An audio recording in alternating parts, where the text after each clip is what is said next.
नमस्ते साथियों, आज फिर एक नई मैराथन क्लास के साथ। आज का जो अपना चैप्टर है वो चैप्टर नंबर 5 पृष्ठीय रसायन सरफेस केमिस्ट्री। देखा जाए तो चैप्टर में थ्योरेटिकल पोर्शन होता है वो काफ़ी बड़ा है। तो आज इस चैप्टर को शुरू करते हैं। उससे पहले जो बच्चे अब जुड़े उनको बता दूं कि आपकी चैप्टर नंबर 1, 2, 3 और 4 जो शुरुआत के जो 4 चैप्टर थे उनकी मैराथन क्लास हो चुकी है और उन चारों चैप्टर का आपका ऑनलाइन टेस्ट ले लिया गया है। तो आज हम नया चैप्टर स्टार्ट करें। चैप्टर नंबर 4 हो चुका है, चैप्टर नंबर 5। तो चैप्टर जैसे स्टार्ट करूँ उससे पहले इस ऑनलाइन क्लास का जो लिंक है वो अपने जितने भी साथी हैं उनको शेयर कर दें, जिससे वो भी क्लास अटेंड कर लें, कुछ फ़ायदा उठा सके। ठीक है, तो चैप्टर नंबर 5 स्टार्ट करते हैं बेटा। चैप्टर नंबर 5 नाम क्या लिखा? पृष्ठीय रसायन, इंग्लिश में बोले तो सरफेस केमिस्ट्री। जो बड़ा नाम से यहाँ समझना है पृष्ठीय रसायन या सरफेस। सबसे पहली बात तो ये बनेगी कि पृष्ठीय रसायन या जो सरफेस केमिस्ट्री है वो कहते किसे है। तो सीधी बात है कि पृष्ठीय रसायन या सरफेस केमिस्ट्री की जब हम बात कर लेते हैं तो आपको ये बातें यहाँ से समझनी है कि पृष्ठीय रसायन में हम पढ़ेंगे क्या कि रसायन विज्ञान की वह शाखा जिसमें किसी ठोस या द्रव की सतह पर होने वाली अभिक्रियाओं का अध्ययन किया जाता है। जो साफ शब्द लिखा पृष्ठ, पृष्ठ का मतलब उसकी किसकी बात कर रहे हैं? सतह पर। कंप्लीट अंदर नहीं, उसकी सतह पर कौन कौन सी अभिक्रिया होगी, कौन कौन सी चीज़ें होती हैं, उनके बारे में अध्ययन करेंगे। तो एक सिंपल से अगर डेफिनेशन लिखना चाहे तो हम क्या बोलते हैं? रसायन विज्ञान की वह शाखा जिसमें किसी रसायन विज्ञान की वह शाखा जिसमें किसी ठोस या द्रव, ठोस या रसायन विज्ञान की वह शाखा जिसमें किसी ठोस या द्रव की सतह या पृष्ठ पर होने वाली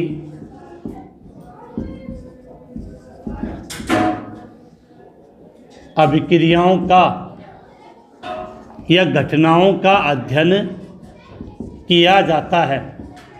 कि रसायन विज्ञान की वह शाखा जिसमें किसी ठोस या द्रव की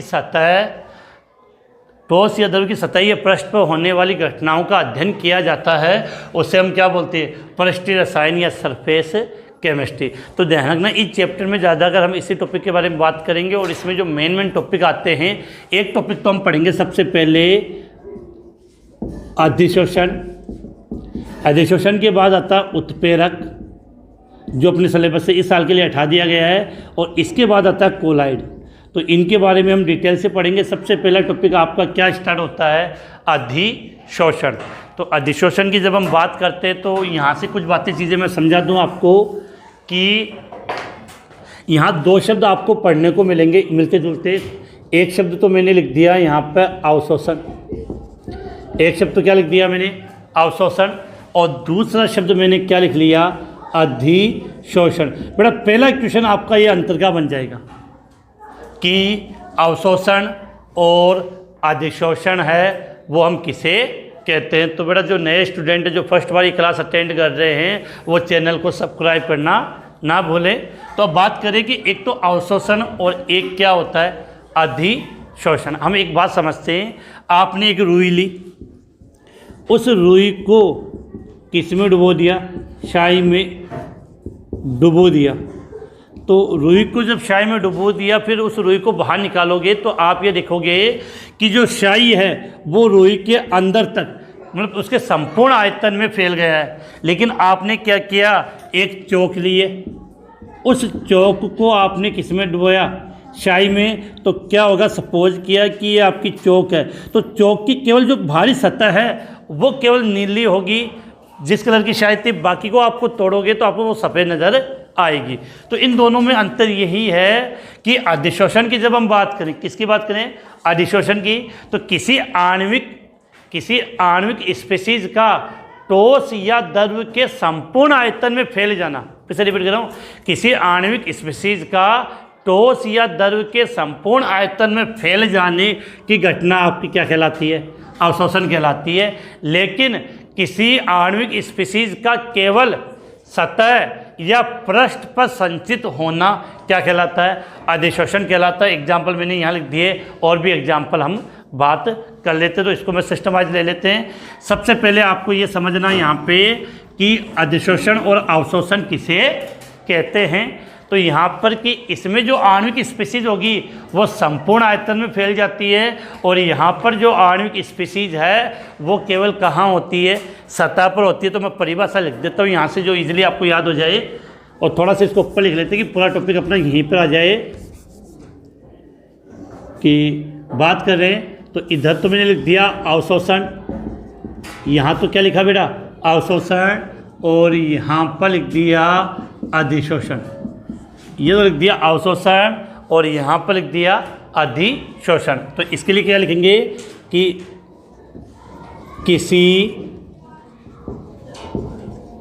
आणविक स्पीशीज का, किसी आणविक स्पीशीज का ठोस या द्रव के, ठोस या द्रव के संपूर्ण आयतन में, ठोस या द्रव के संपूर्ण आयतन में फैल जाना क्या कहलाएगा?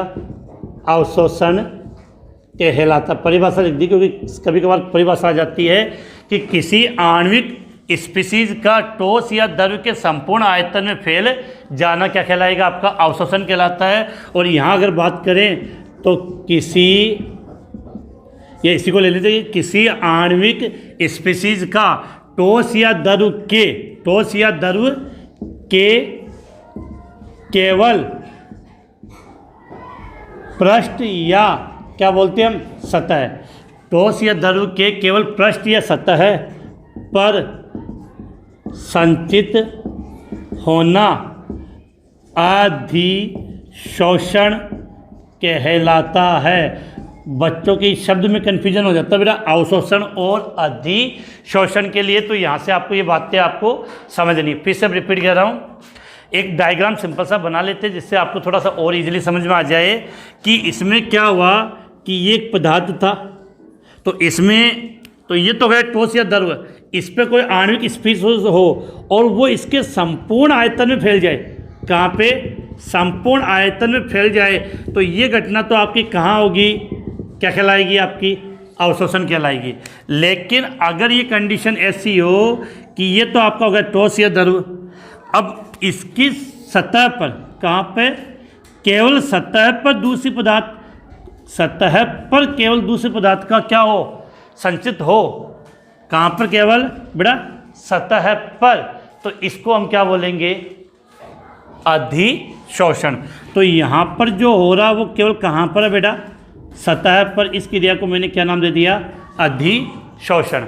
अब यहाँ से मेन टॉपिक अपना क्या है? अधिशोषण। इस अधिशोषण वाले टॉपिक के लिए हम अलग से पढ़ेंगे, लेकिन पहले हम अंतर वाला क्वेश्चन कर लेते हैं, क्योंकि क्वेश्चन बहुत इजी आता है। अवशोषण और अधिशोषण में अंतर लिखिए। तो पहला अंतर तो आपने इसकी परिभाषा का लिख दिया। दूसरा अंतर देखो बेटा, ये कौन सी घटना? पृष्ठ की, और ये पृष्ठ की नहीं। तो क्वेश्चन दूसरा अंतर आप ये लिख सकते हो कि यह एक पृष्ठीय घटना नहीं है, और इसके लिए लिख सकते हो कि यह एक कैसी घटना है? पृष्ठीय घटना है। अब देखो बेटा, इसमें जो आणविक स्पीशीज होती है वो संपूर्ण आयतन में अंदर तक जाएगी, अर्थात ये जो प्रक्रम है, अवशोषण वाला प्रक्रम है, वो तीव्र गति से होता है। तो इसके लिए आप लिख सकते हो कि यह तीव्र प्रक्रम है, तीव्र गति से होता है, और इसमें केवल सतह पर संचित होना है। कहाँ पर होना है? सतह पर। तो इसके लिए लिख सकते हो कि यह धीमी या धीमा प्रक्रम है।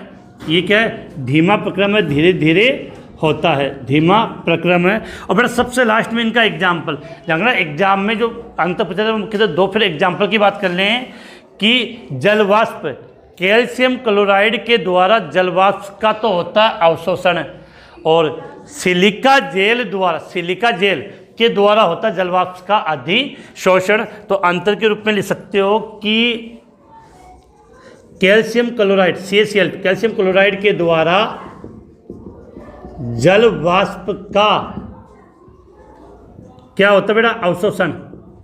कैल्शियम क्लोराइड के द्वारा जल वाष्प का अवशोषण होता है। और यहाँ लिखना चाहो तो लिख सकते हो कि सिलिका जेल द्वारा जल वाष्प का क्या होता है, अधिशोषण। तो ये चीज़ें मैंने आपको बता दी है। तो पहला क्वेश्चन इसी के साथ अपना ये समझ पहली बात तो हमने पढ़ लिया कि अवशोषण और अधिशोषण किसे कहते हैं, और उसके बाद यही हमने एक क्वेश्चन अटेंड कर लिया कि अवशोषण और अधिशोषण किसे कहते हैं, सॉरी अंतर क्या होता है। तो आप इसका स्क्रीनशॉट ले लें। ये फर्स्ट रसायन की हमने यहाँ पर परिभाषा लिखा दी है, मैंने समझा दिया है। अब आप इसका स्क्रीनशॉट लें, उसके बाद हम आगे टॉपिक की बात करते हैं। तो बेटा ये तो क्वेश्चन हो गया अवशोषण और अधिशोषण। इसके बाद अपना कह रही है अधिशोषण वाला टॉपिक डिटेल में, तो इसके बारे में और बात करेंगे। तो यहाँ से मैं पुराने मिटा रहा हूँ, यहाँ से कुछ चीज़ें इसको मिटा रहा हूँ, जहाँ से अपना ये टॉपिक क्लियर हो जाए कि ये तो थी आपके अधिशोषण के बारे में बातें। अब यहाँ पर जब हम अधिशोषण की बात करें तो अधिशोषण के लिए अगर विशेष बात देखी जाए तो अधिशोषण दो पदार्थों के मध्य होता है। एक तो शब्द आएगा अधिशोषक और एक शब्द लिखते हैं हम अधिशोष्य। यहाँ समझना आप कि एक तो मैंने लिख दिया अधिशोषक और एक होता है अधिशोष्य। इसको नॉर्मली क्या होता है कि समझ में तो आ जाता है, लेकिन परिभाषा जब बच्चे लिखते हैं तो काफ़ी कन्फ्यूजन क्रिएट होता है कि सर ये अधिशोषक क्या होता है। चलो बड़ा इसको पूरा ही मिटा देते तो ज़्यादा कंफर्टेबल रहेगा, नहीं तो झंझट कम पड़ेगी समझने के हिसाब से। कि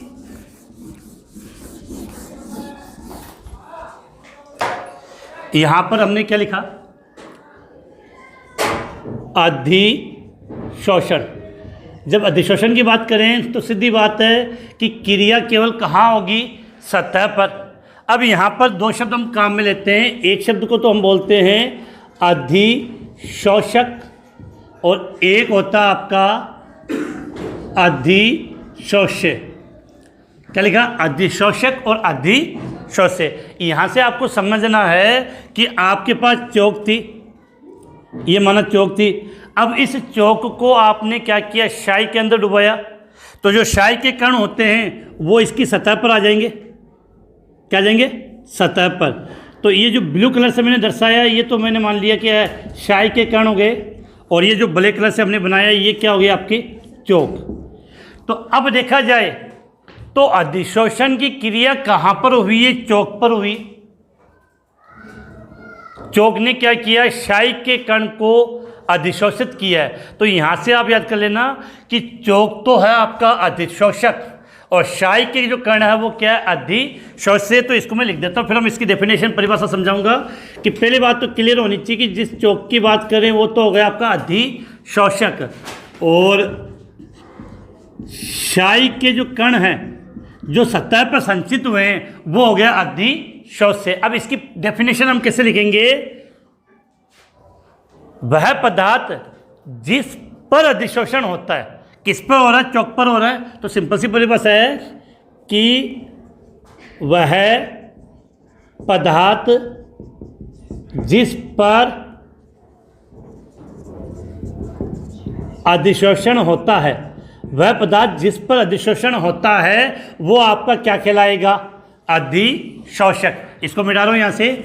और वह पदार्थ जिसका अधिशोषण होता है, वह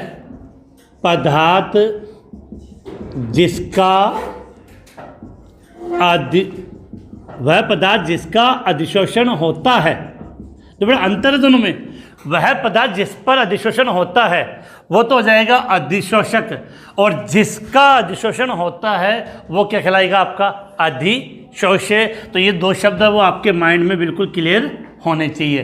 तो अधिशोषण की बात करें तो अधिशोषण की क्रिया में एक तो अधिशोषक होगा और दूसरा क्या होगा, अधिशोष्य। इसके अलावा मैंने एक लिखा था सिलिका जेल वाला, तो सिलिका जेल तो हो जाएगा अधिशोषक और जल वाष्प है वो क्या हो जाएगा, अधिशोष्य। तो ये चौक और शाई वाले एग्जाम्पल से क्लियर है। इसके बाद आपके एक शब्द और आता है कि एक अवशोषण हो गया, दूसरा अधिशोषण हो गया। उसके बाद एक शब्द आता है शोषण। किसकी बात करें हम? एक शब्द आता है शोषण। बेटा शोषण का मतलब क्या होता है? जहाँ पर अधिशोषण और अवशोषण दोनों क्रियाएं साथ होती है, मतलब पहले अधिशोषण हो गया और फिर अवशोषण हो जाता है, तो उसको हम क्या बोलते हैं? शोषण कहा जाता है। तो शोषण के लिए अगर हम लिखना चाहें तो एक सिंपल सी लैंग्वेज में ये लिख सकते हैं कि वह प्रक्रिया जिसमें अधिशोषण व अवशोषण दोनों साथ होते हैं, वह प्रक्रिया जिसमें अधिशोषण एवं अवशोषण दोनों एक साथ होते हैं या दोनों क्रियाएं होती है, वो क्रिया क्या कहलाएगी? आपकी शोषण कहलाती है। इसमें अगर देखा जाए, इसके बाद एक शब्द और होता है विशोषण। क्या लिखा बेटा? विशोषण। ये तो था शोषण। अब हम बात करें बेटा किसकी? विशोषण की। अधिशोषक की सतह से अधिशोष्य अणुओं का हटना। सीधी बात है, अधिशोषण क्रिया का व्युत्क्रम उल्टा। तो अधिशोषक की सतह से अधिशोष्य अणुओं का हटना, या सीधा कह सकते हो कि जो अधिशोषण की क्रिया होती है उसका उल्टा, उसका व्युत्क्रम आप क्या कहोगे? विशोषण। तो विशोषण के लिए लिखना है तो एक सिंपल सी लैंग्वेज में हम लिख सकते हैं कि लिखने में क्या लिख सकते हैं इसको कि अधिशोषक के पृष्ठ से अधिशोष्य अणुओं का अधिशोषक के पृष्ठ से अधिशोष्य अणुओं का हटना क्या कहलाता है? विशोषण कहलाता है। विशोषण कहलाता है। तो ये ध्यान रखना, ये बात हमने किसके लिए कही है? विशोषण के लिए हमने ये बात लिखी है। और इसको अगर शॉर्ट में लिखना चाहो तो एक लाइन आप यहाँ पर और ऐड कर सकते हो कि अधिशोषण के व्युत्क्रम को, क्या लिखा है? अधिशोषण के व्युत्क्रम को विशोषण कहते हैं। अधिशोषण के व्युत्क्रम को विशोषण कहते हैं। तो ये थोड़ी थोड़ी टर्म्स है, इनसे रिलेटेड आपको क्वेश्चन एग्जाम्पल पूछ लिए जाते हैं, तो ये चीज़ें अपने लिए काफ़ी महत्व रखती है। तो आप इसका जल्दी से स्क्रीनशॉट लें। इसके बाद हम अधिशोषण के प्रकार, अधिशोषण को हमने दो हिस्सों में डिवाइड किया, भौतिक अधिशोषण और रासायनिक अधिशोषण, उसके बारे में बात करते हैं। तो जल्दी से आप इसका स्क्रीनशॉट ले लें बेटा। इसके बाद अगला टॉपिक आपके आता है अधिशोषण के प्रकार। तो अधिशोषण दो प्रकार का होता है, एक तो होता है भौतिक अधिशोषण और एक होता है रासायनिक अधिशोषण। तो सीधी सी बात है कि जब भौतिक और रासायनिक अधिशोषण है तो मेन क्वेश्चन क्या आता है? इनमें अंतर। तो भौतिक एवं रासायनिक अधिशोषण में अंतर की बात कर ले तो उसको इसी प्रकार से लिख लो कि अधिशोषण को हमने कितने हिस्सों में डिवाइड कर रहे हैं? दो हिस्सों में। कि एक को तो हम क्या नाम दे रहे हैं यहाँ पे? भौतिक अधिशोषण। एक को तो क्या नाम दिया मैंने? थोड़ा सा नीचे लेते, भौतिक अधिशोषण, और दूसरे को नाम दे रहे हम रासायनिक अधिशोषण। अब बेटा भौतिक अधिशोषण और रासायनिक अधिशोषण में अंतर की बात करते हुए बता दूं कि भौतिक अधिशोषण में क्या होता है? वह अधिशोषण जिसमें अधिशोषक के पृष्ठ और अधिशोष्य अणुओं के मध्य दुर्बल वान-डेर वाल्स बल होता है, वो तो हो जाएगा भौतिक है। और उनमें रासायनिक बंध बनता है तो वो रासायनिक अधिशोषण। तो इसकी प्रकृति कोई विशिष्ट नहीं होती है, इसकी प्रकृति विशिष्ट होती है। ये उत्क्रमणीय होता है, ये अनुत्क्रमणीय होता है। इसके लिए जो इस अधिशोषण के लिए जो एंथैल्पी परिवर्तन है वो बहुत कम होता है, इसके लिए एंथैल्पी परिवर्तन ज़्यादा होता है। ये बहुआण्विक परत का निर्माण करता है या एकल परत का निर्माण करता है। तो ये 5-7 अंतर उससे अपने ये हो भी जाता। तो चलो मैं लिख देता हूँ कि पहले तो डेफिनेशन की बात कर लें। तो डेफिनेशन के लिए क्या लिखेंगे कि वह अधिशोषण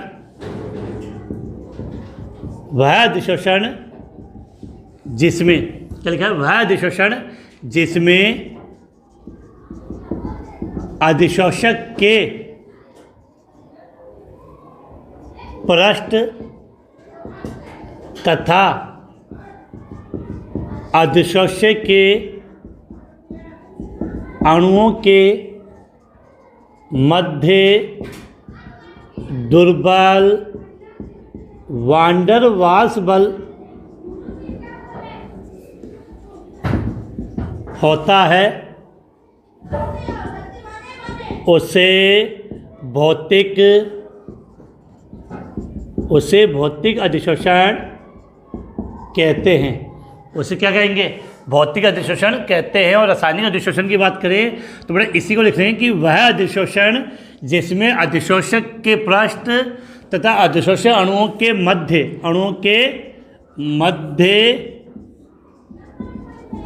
रासायनिक बंध होता है, उसे रासायनिक अधिशोषण कहते हैं। तो बेटा डेफिनेशन भी आ गया, ये इनका प्रकार भी आ गया। अब आगे अंतर की बात कर लेते हैं कि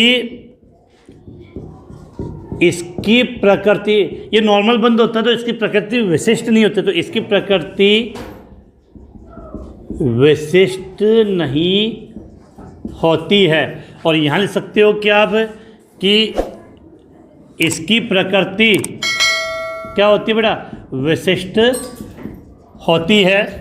तीसरा, ये जो अधिशोषण होता है वो कौन सी प्रकृति का, ये उत्क्रमणी प्रकृति का होता है। कौन सी प्रकृति का होता है, उत्क्रमणी प्रकृति का। तो ये लिख सकते हो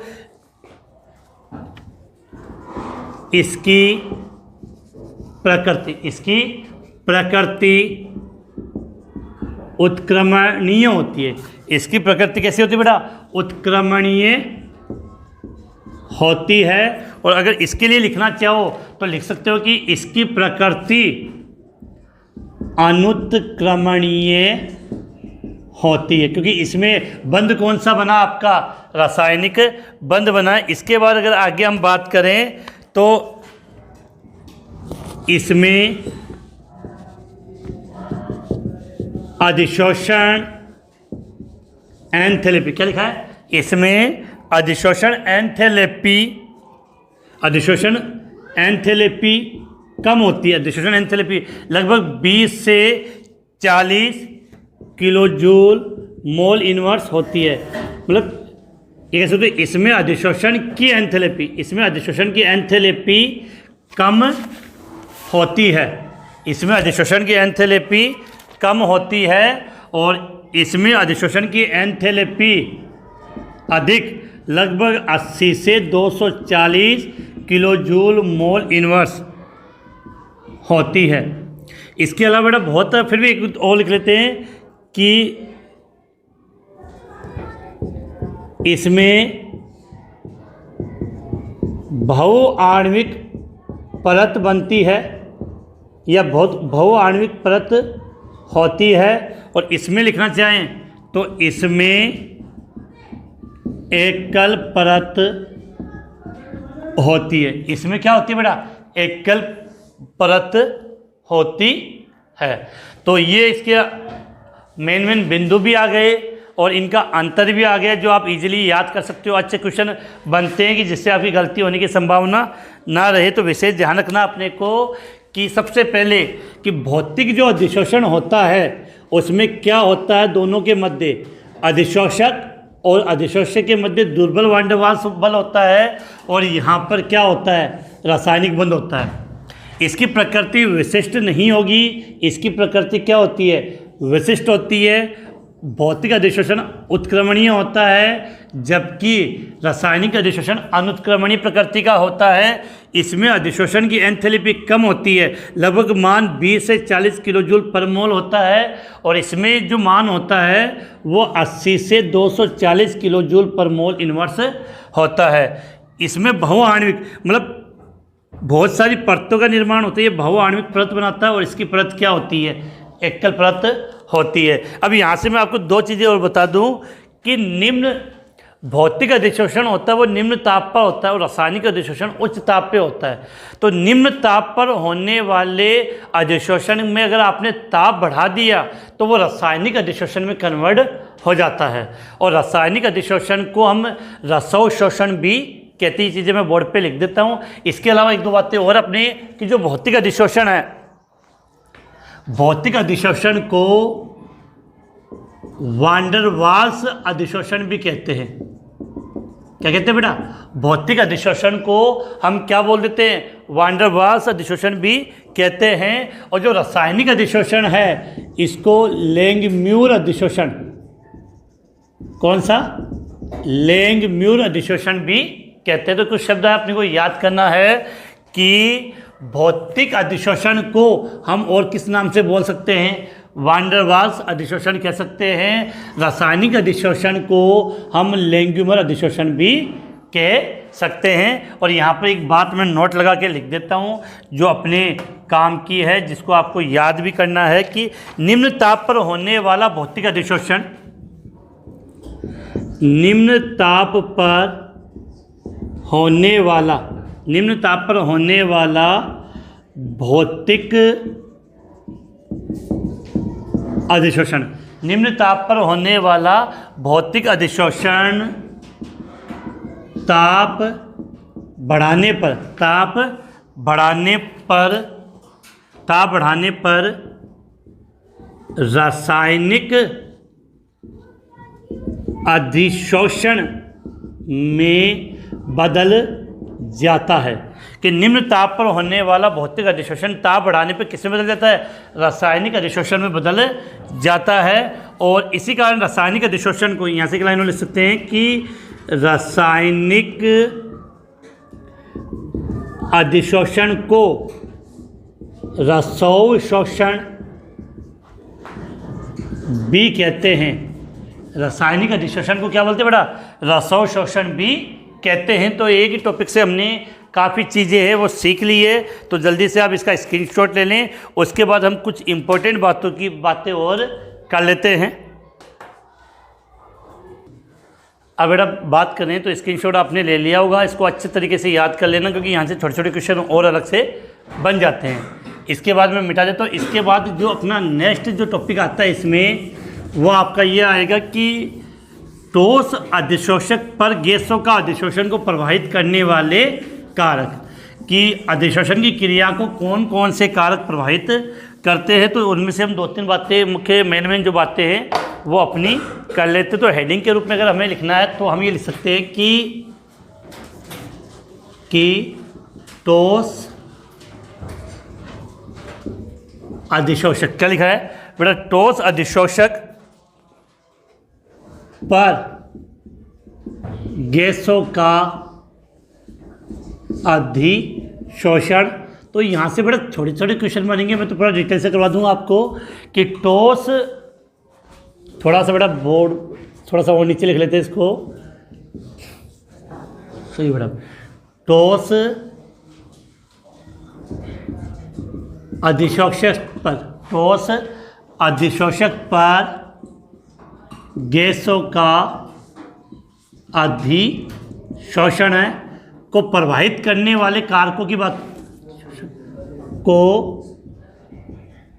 प्रभावित करने वाले कारक की हम डायरेक्ट बात कर लेते हैं, जहाँ से जो क्वेश्चन बनते हैं वो अपने क्लियर हो जाए। जिसका अगर पहला बिंदु अगर समझना चाहे तो पहला बिंदु मैं लिख रहा हूँ गैस, या जिसको हम क्या बोलते थे अधिशोष्य, गैस या अधिशोष्य की प्रकृति। क्या लिखा बेटा, गैस या अधिशोष्य की प्रकृति।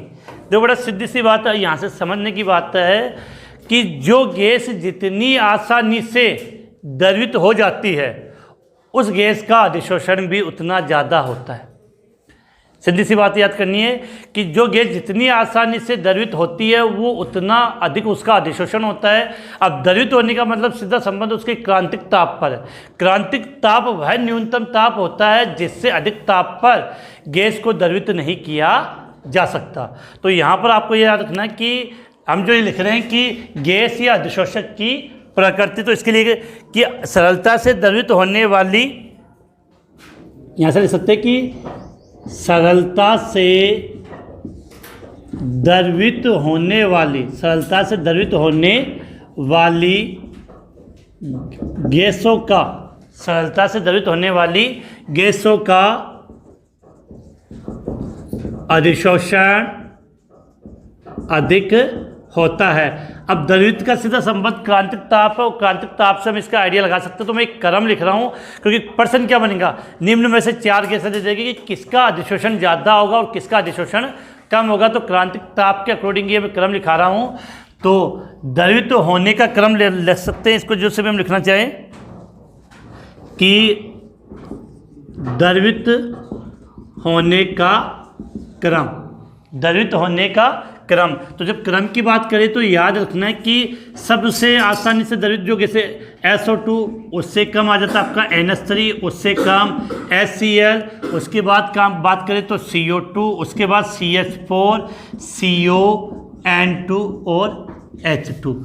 तो ये इन गैसों के द्रवित, बड़ा लास्ट में N2 लिखा, अगर नजर नहीं आए तो N2 के बाद H2। तो ये इन गैसों का द्रवित होने का क्रम है। अर्थात SO2, NH3, HCl और CO2 की बात करें तो इन, अगर 1 ग्राम आप चारकोल लेते हो, 1 ग्राम चारकोल लेते हो तो इनमें सबसे अधिक अधिशोषण किसका होगा?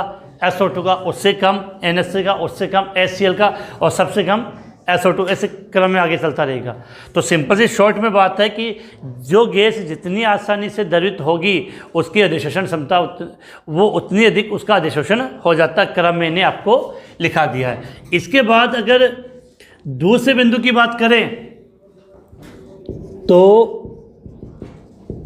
अधिशोषक की सतह है। जो अधिशोषक होता है, बड़ा सीधी बात है कि अधिशोषक का पृष्ठीय क्षेत्रफल जितना ज़्यादा होगा, अधिशोषक का पृष्ठीय क्षेत्रफल जितना ज़्यादा होगा उसकी अधिशोषण क्षमता उतनी अधिक होगी। अधिशोषक का पृष्ठीय क्षेत्रफल जितना ज़्यादा होगा उसकी अधिशोषण क्षमता है वो उतनी अधिक होगी। तो लेकिन यहाँ क्रम क्या होता है? प्लेटिनम, पैलेडियम, सोना, चांदी, तांबा, इनका क्रम देख के पूछ सकते हैं कि निम्न में से किसकी अधिशोषण क्षमता अधिक है और किसकी अधिशोषण क्षमता कम है। तो अधिशोषक की सतह, तो बेटा यहाँ से एक लाइन तो याद कर लेना कि पृष्ठीय क्षेत्रफल, पृष्ठीय क्षेत्रफल अधिक होने पर, पृष्ठीय क्षेत्रफल अधिक होने, पृष्ठीय क्षेत्रफल अधिक होने पर अधिशोषण अधिक होता है। पृष्ठीय क्षेत्रफल अधिक होगा तो उसका अधिशोषण क्या होगा बेटा? अधिक होता है। इसके लिए आपको एक क्रम लिखा रहा हूँ धातुओं की अधिशोषण क्षमता का। ये आप याद कर लेना, धातुओं की अधिशोषण क्षमता का क्रम। क्या लिख रहे हैं हम? धातुओं की अधिशोषण क्षमता का क्रम। तो 4 धातु अपनी बुक में दे रखी है कि सबसे अधिक अगर अधिशोषण क्षमता की बात करें तो किसका होगा? प्लेडियम, उससे कम प्लेटिनम, उसके बाद आपका आता है चांदी, सोना, फिर निकिल। ये 4 क्रम दे रखते हैं, प्लेडियम, प्लेटिनम, Au सोना और Na निकिल। ये इनका कोलाइडी विलयन के लिए बात होती है, इनका कोलाइड बना होता है उस पर होती है। तो ये क्रम है जो मैंने लिखा है वो आपको याद होना चाहिए, क्योंकि एक तो ये क्रम और दूसरा ये क्रम, इनसे इनका क्वेश्चन पूछा जा सकता है कि इन चारों धातुओं में किसकी अधिशोषण क्षमता सबसे ज़्यादा होगी। तो प्लेडियम, प्लेटिनम, उससे कम Au और सबसे कम निकिल। तो 2 तो गए। तीसरा बड़ा सीधी बात है कि ताप को बढ़ाएंगे तो गैस के जो कण आए वो बाहर निकलते। ताप बढ़ाने पर अधिशोषण की मात्रा क्या होती है? कम होती है। और चौथा पॉइंट याद रखना, दाब का प्रभाव। तो तीसरा पॉइंट है ताप का प्रभाव, तो इसमें तो कोई विशेष बात नहीं है। और चौथा पॉइंट आता है आपका दाब का प्रभाव। बड़ा सीधी बात है कि किसी सतह पर दाब लगाओगे तो कण उसमें क्या होंगे? अधिशोषित ज़्यादा होंगे, तो अधिशोषण की क्रिया ज़्यादा होगी। और दाब के प्रभाव को समझाने के लिए फ्राइंडलिक नामक वैज्ञानिक ने एक वक्र दिया था जिसको हम बोलते हैं समतापी वक्र। तो दाब के प्रभाव को किसने समझाया था? फ्राइंडलिक नामक वैज्ञानिक ने समझाया था। तो उसके लिए एक वक्र दिया था, उसको क्या नाम दिया? समतापी वक्र कहते हैं। तो उसके बारे में हम डिटेल से बात करेंगे। तो आप पहले इसका स्क्रीनशॉट ले लें, उसके बाद हम आगे बात करते हैं। ये हमें पढ़ेंगे वापस से डिटेल से। तो बेटा अब इसके बाद आगे हम बात करते हैं। तो ये फ्राइंडलिक समतापी वक्र आता है, वो मैं समझाता हूँ। बहुत अच्छा क्वेश्चन इसके लिए बन जाते हैं। तो इसका आपने स्क्रीनशॉट ले लिया होगा। अब देखो बेटा, अब आगे हम बात करें कि आगे हमें पढ़ना क्या है और इसमें क्या चीज़ें अपने को याद करनी है। थोड़ा सा यहाँ बच्चों को जो अगर इस चैप्टर में कहीं पर कन्फ्यूजन होता है, तो जो अब हम पढ़ेंगे वहीं पर अपना कन्फ्यूजन है वो सबसे ज़्यादा होता है। तो जो आपका टॉपिक है वो मैं लिख रहा हूँ कि हम बात कर रहे हैं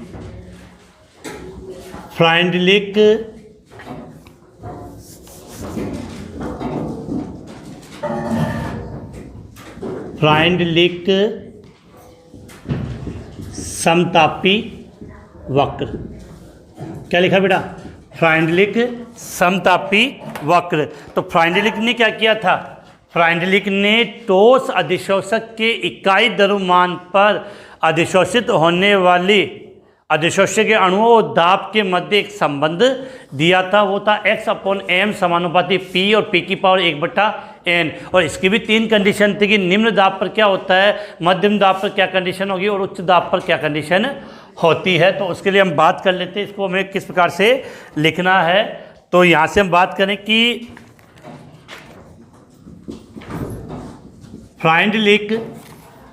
फ्राइंडलिक ने ठोस अधिशोषक, क्या बात करें बेटा? फ्राइंडलिक ने ठोस अधिशोषक के इकाई द्रव्यमान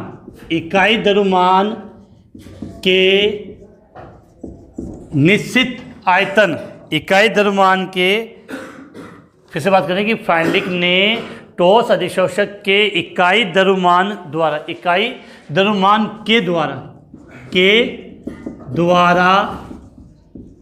निश्चित ताप पर, इकाई द्रव्यमान के द्वारा निश्चित ताप पर अधिशोषित गैस की मात्रा एवं दाब के मध्य एक संबंध स्थापित किया। और संबंध की अगर हम बात कर लें तो एक फॉर्मूला दिया था उन्होंने, x/m बराबर k p की पावर 1/n।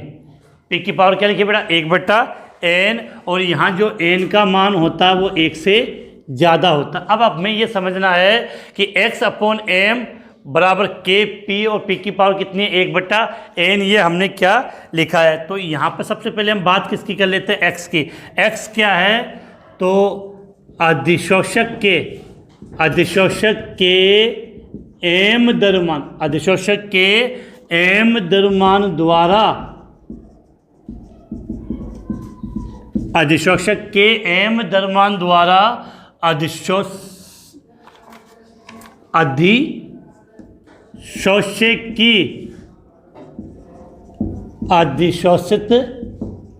मात्रा P तो आप जानते हो क्या हो गया? दाब। और K व N क्या है? नियतांक। K व N क्या है? नियतांक। और नियतांक जिसका मान अधिशोषक की प्रकृति पर निर्भर करता है। K व N क्या? नियतांक जिसका मान अधिशोषक की प्रकृति पर निर्भर करता है। अब यहाँ से मैं कुछ चीज़ें और समझा दूँ। इसके लिए उन्होंने क्या किया था कि एक वक्र दिया था कि फ्राइंडलिक के द्वारा x/m तथा k के मध्य एक समतापी वक्र दिया गया था, जिसे हम फ्राइंडलिक समतापी वक्र कहते हैं। अब यहाँ से आपको एक चीज़ समझनी है, जो इसका ग्राफ था वो मैं समझा दूँ। इसने क्या किया था कि एक ग्राफ इस प्रकार से बनाया था। यह तो हो गई x अपॉन m अधिशोषण की मात्रा, और इधर उसने क्या लिख दिया था, P दाब, और P के मध्य उसने ग्राफ खींचा, तो इस प्रकार से ग्राफ प्राप्त हुआ। तो शुरुआत में तो जो अधिशोषण की मात्रा है वो दाब के समानुपाती होती है, मध्य में थोड़ी कम हो जाती है, और एक कंडीशन में वो बिल्कुल स्थिर हो जाती है। तो इसने 3 कंडीशन में इस ग्राफ को डिवाइड कर दिया। पहली कंडीशन इसने लिखी थी निम्न दाब पर, पहली कंडीशन उसने क्या लिखी थी, निम्न दाब पर।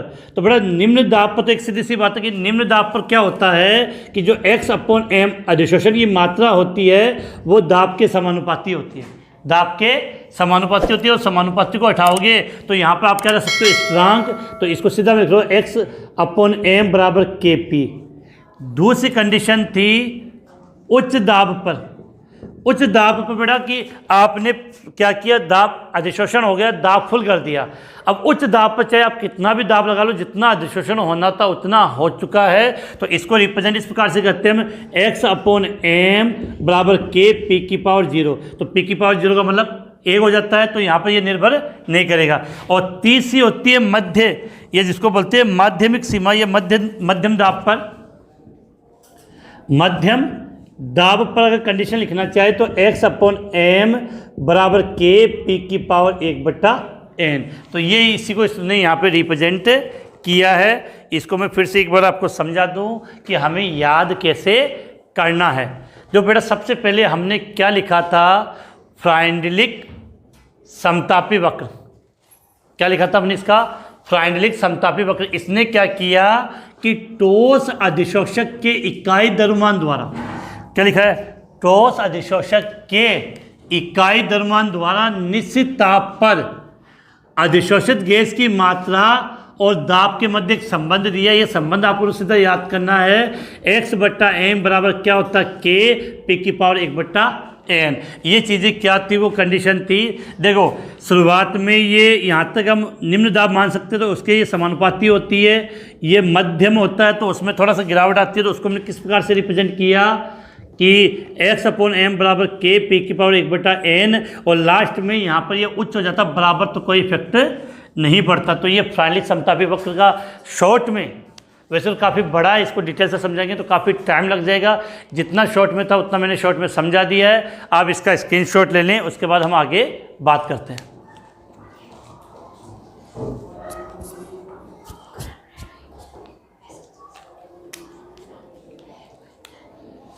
तो बेटा स्क्रीनशॉट ले लिया होगा आपने।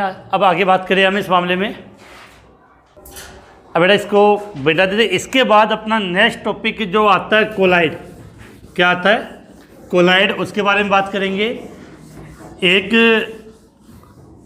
विशेष बात बता दूं कि इस चैप्टर की मैराथन क्लास के अलावा एक क्लास मैं आपकी लाइव क्लास और लूँगा, जिसमें इस चैप्टर के जो छोटे छोटे क्वेश्चन हैं, क्योंकि छोटे छोटे क्वेश्चन हल करने से अपनी प्रैक्टिस काफ़ी अच्छी हो जाती है। तो मैराथन क्लास के अलावा आपसे ये कोशिश रहेगी कि हर चैप्टर के छोटे छोटे क्वेश्चनों की भी एक अलग से 1 घंटे भर की क्लास ले ली जाए, जिससे अपने जो छोटे छोटे क्वेश्चन अलग से बनते हैं उनकी भी अपनी प्रैक्टिस हो जाए। इसके बाद अब हम आगे स्टार्ट करते हैं। तो इसमें अपना जो अगला नेक्स्ट टॉपिक आता है वो आता है कोलाइड।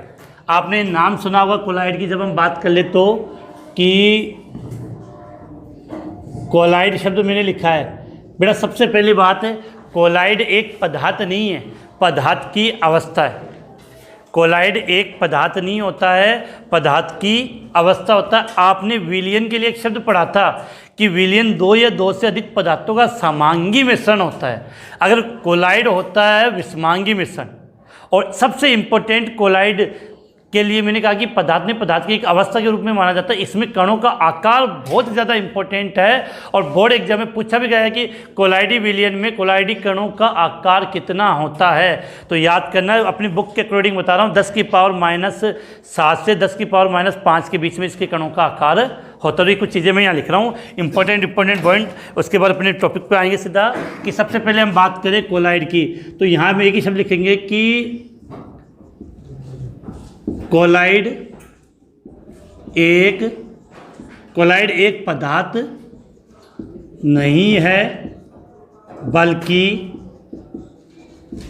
कोलाइड एक पदार्थ नहीं है बल्कि, एक मिनट बेटा, कोलाइड एक पदार्थ नहीं है बल्कि पदार्थ की एक अवस्था है। क्या लिखा है? कोलाइड एक पदार्थ नहीं है बल्कि पदार्थ की एक अवस्था है। दूसरा पॉइंट, कोलाइड एक विषमांगी मिश्रण होता है।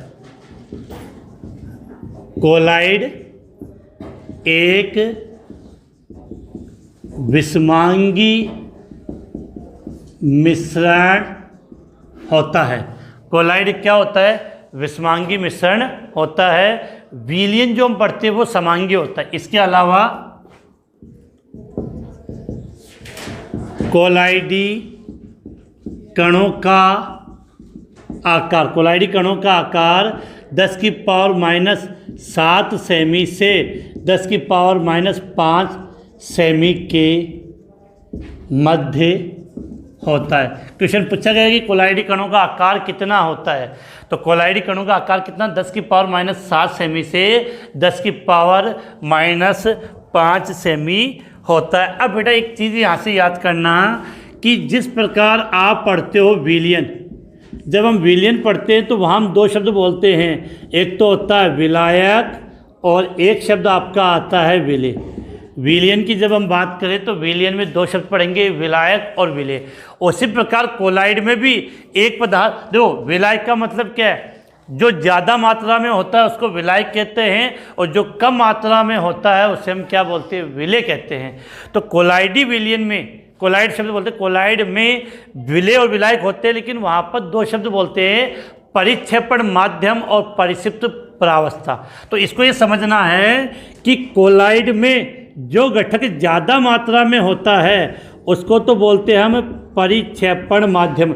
बच्चे यही गलती कर जाते, बेटा थोड़ा गौर से समझ लेना कि इसको विलयन के स्थान पे कोलाइड लिख दो, ज़्यादा कंफर्टेबल समझ में आ जाएगा कि कोलाइड का वह घटक है जो ज़्यादा मात्रा में, ज़्यादा का मतलब विलायक होता है, उसको हम क्या बोलते हैं?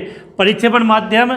और जो कम मात्रा में होता है उसे परिक्षिप्त प्रावस्था कहते हैं। बड़े ये याद कर लेना, काफ़ी अच्छा क्वेश्चन बन जाते हैं यहाँ पर कि कोलाइड की बात करें तो कोलाइड का वह घटक जो अधिक मात्रा में होता है, क्या होता है? अधिक मात्रा में होता है, उसको बोलते हैं परिक्षेपण माध्यम, अर्थात ये विलायक की तरह होता है। और कोलाइड का वह घटक जो कम मात्रा में होता है, कम मात्रा में होता है, कम मात्रा में होता है, उसको बोलते हैं हम परिक्षिप्त प्रावस्था, और ये विलय की तरह कार्य करती है। इसके अलावा ये हमने पढ़ लिया कि कोलाइड एक पदार्थ नहीं होता है, जबकि इसको पदार्थ की एक अवस्था माना जाता है। कोलाइड किस प्रकार का विलयन है? विषमांगी मिश्रण है। कोलाइड क्या होता है? एक विषमांगी मिश्रण होता है। इसके बाद अगर हम बात करना चाहें तो कोलाइडी कणों का आकार 10⁻⁻7 सेमी से 10⁻⁻5 सेमी के मध्य होता है। तो ये चीज़ें मैंने बता दी है, कोलाइड की हमने शुरुआत की है, तो आप इसका स्क्रीनशॉट ले लें। जानना पड़ेगा आपका, जैसे दूध है, दूध भी एक कोलाइड के अंतर्गत ही आता है, तो जल्दी से इसका स्क्रीनशॉट ले लें, फिर हम आगे बात करते हैं। कोलाइड के काफ़ी प्रकार है। और बेटा इस चैप्टर में सबसे इंपॉर्टेंट है कि अंतर वाले क्वेश्चन बहुत अच्छे बनते हैं। जैसे आपने पढ़ा था अधिशोषण और अवशोषण में अंतर, भौतिक अधिशोषण और रासायनिक अधिशोषण में अंतर। अभी हम पढ़ेंगे कोलाइड, विलयन और निलंबन में अंतर। इसके बाद आता है द्रव स्नेही और द्रव विरोधी कोलाइड में अंतर। तो अंतर वाले क्वेश्चन इसमें काफ़ी ज़्यादा बनते हैं। तो स्क्रीनशॉट, मुझे उम्मीद है कि अब तक आपने इसका स्क्रीनशॉट ले लिया होगा। अब हम आगे बात करते हैं। तो बड़ा स्क्रीनशॉट ले लिया होगा आपने। अब देखो, अब आगे हम बात करें तो ये शब्द याद कर लेना, परिक्षेपण माध्यम मतलब विलायक की तरह होगा, ज़्यादा मात्रा में, परिक्षिप्त प्रावस्था कम मात्रा में। और कणों का आकार मैंने बता दिया बार बार, 10⁻⁻5 सेमी से 10⁻7।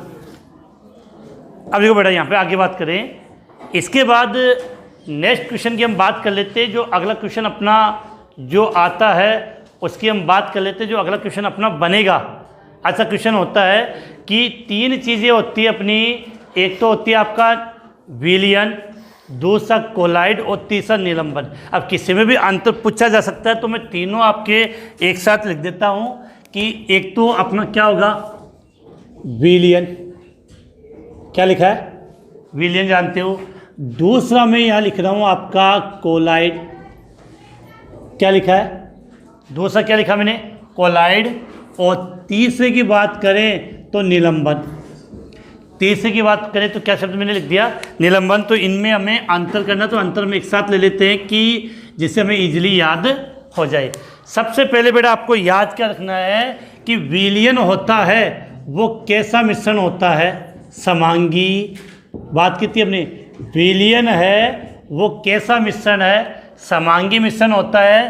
तो कोलाइड कैसा होता है, अभी बात हो गई थी विषमांगी मिश्रण। और आपका जो निलंबन होता है वो भी क्या होगा, विषमांगी। निलंबन होता है विषमांगी मिश्रण। आप पानी में मिट्टी घोल देते हो, मिट्टी घोल गई तो मिट्टी, पानी में मिट्टी किसका एग्जाम्पल होता है, निलंबन का होता है। तो ये बात बिल्कुल क्लियर होनी चाहिए कि विलयन समांगी मिश्रण है, क्योंकि दो या तो इसमें अंतर पूछा जा सकता है या इन दो में अंतर पूछा जा सकता है। तो विलयन समांगी मिश्रण, कोलाइडी विषमांगी मिश्रण और निलंबन विषमांगी मिश्रण होता है।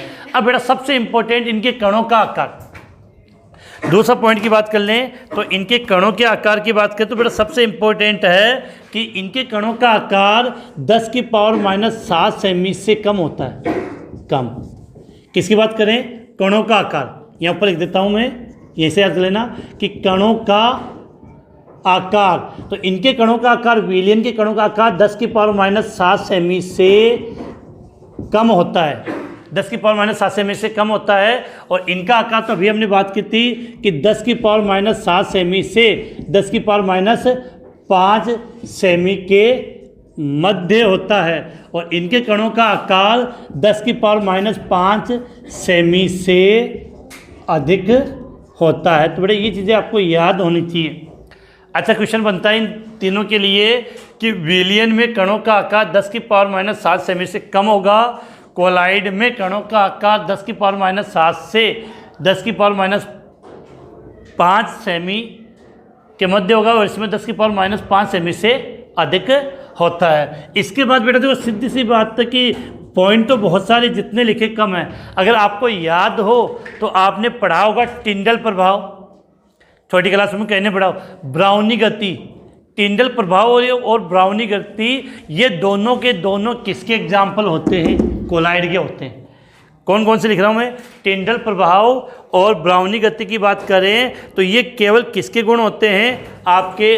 तो यहाँ से हम लिख सकते हैं कि देखो, एक तो मैंने दिया टिंडल प्रभाव और एक हो जाएगा आपका ब्राउनी गति। तो टिंडल प्रभाव विलयन नहीं दर्शाता, कौन दर्शाता है, कोलाइड दर्शाएगा। और निलंबन में तो क्रिया ही नहीं होती है। अब टिंडल प्रभाव क्या है ये हम पढ़ेंगे, फिर से बता दूं, आपने बहुत बार देखा होगा सुबह सुबह जो रोशनदान होता है, और रोशनदान से जो सूर्य का प्रकाश आता है तो आपने देखा होगा कि उसमें मिट्टी के कण आपको हिलते उलते गति करते हुए नजर आते हैं। उस प्रभाव को तो हम क्या बोलते हैं, टिंडल प्रभाव बोलते हैं। और ब्राउनी गति का मतलब होता है ये कण ऐसे होते हैं जो लगातार टेढ़ी मेढ़ी गति करते रहते हैं। तो यहाँ से याद कर लेना कि जो टिंडल प्रभाव और ब्राउनी गति है, ना तो वो विलयन दर्शाता है ना वो निलंबन दर्शाता है। वो कौन दर्शाता है, कोलाइडी कण। कौन दर्शाएगा, कोलाइडी कण दर्शाता है। इसके बाद ये अपने अंतर बहुत है, इससे ज़्यादा हम बात। और एक चीज़ और, जो कोलाइडी विलयन होता है उसकी अधिशोषण क्षमता अधिक होती है। तो ये लिख सकते हैं कि 5वां पॉइंट, अधिशोषण क्षमता कम होती है। विलयन की अधिशोषण क्षमता कम होती है, कोलाइड होता है उसकी अधिशोषण क्षमता अधिक होती है, और निलंबन की जो अधिशोषण क्षमता होती है वो कम होती है। तो बड़ा एक चार्ट के द्वारा जो 5-7, क्योंकि नॉर्मली अपने अगर बोर्ड एग्जाम में क्वेश्चन आता है तो वो ये पूछा जाता है कि कोलाइड या निलंबन में 2 अंतर लिखिए, या विलयन या कोलाइड में 2 अंतर लिखिए। तो हमने यहाँ काफ़ी अंतर लिख लिए, 5-6 अंतर हो गए तो बहुत है। अब आप इसका स्क्रीनशॉट लें। उसके बाद कोलाइड के जो अलग अलग प्रकार है, कोलाइड के जो अलग अलग प्रकार है हम उनके बारे में बात करेंगे। तो इसका स्क्रीनशॉट ले लें, फिर आगे बात करें। तो बड़ा स्क्रीनशॉट ले लिया। इसके बाद नेक्स्ट क्वेश्चन की बात कर लेते हैं। तो मैंने कहा कि इस चैप्टर से जो अंतर वाले क्वेश्चन है वो काफ़ी अधिक मात्रा में पूछे जाते हैं। और अब देखो बड़ा आगे नेक्स्ट क्वेश्चन की बात करें तो परिक्षिप्त प्रावस्था और परिक्षेपण माध्यम के मध्य अन्योन्य क्रिया, मतलब आपस में जो क्रिया होती है उसके आधार पर कोलाइड को हमने दो हिस्सों में डिवाइड किया है, द्रव स्नेही कोलाइड और द्रव विरोधी कोलाइड। तो सीधी बात है इनमें अंतर वाला क्वेश्चन पढ़ेंगे तो टॉपिक अपना यहीं से कंप्लीट हो जाएगा। तो हेडिंग के रूप में आप ये डाल सकते हो चाहो तो कि परिक्षिप्त प्रावस्था, चलेगा बेटा, परिक्षिप्त प्रावस्था एवं परिक्षेपण माध्यम, परिक्षिप्त प्रावस्था एवं परिक्षेपण माध्यम के मध्य अन्योन्य क्रिया के आधार पर कोलाइड के प्रकार, कोलाइड के प्रकार बात करें अपने परिक्षिप्त प्रावस्था एवं परिक्षेपण माध्यम के मध्य अन्योन्य क्रिया के आधार पर कोलाइड के प्रकार की बात करें। और यहाँ दो ही सीधा दो ही, एक तो द्रव स्नेही कोलाइड और एक द्रव विरोधी कोलाइड। तो सीधी बात है बेटा जहाँ अंतर पढ़ेंगे वहाँ टॉपिक क्लियर हो जाएगा। तो बात कर लेते द्रव स्नेही कोलाइड, क्या लिखा है, द्रव स्नेही कोलाइड। और दूसरे कोलाइड की बात करें तो यहाँ पर हम लिख लेते हैं द्रव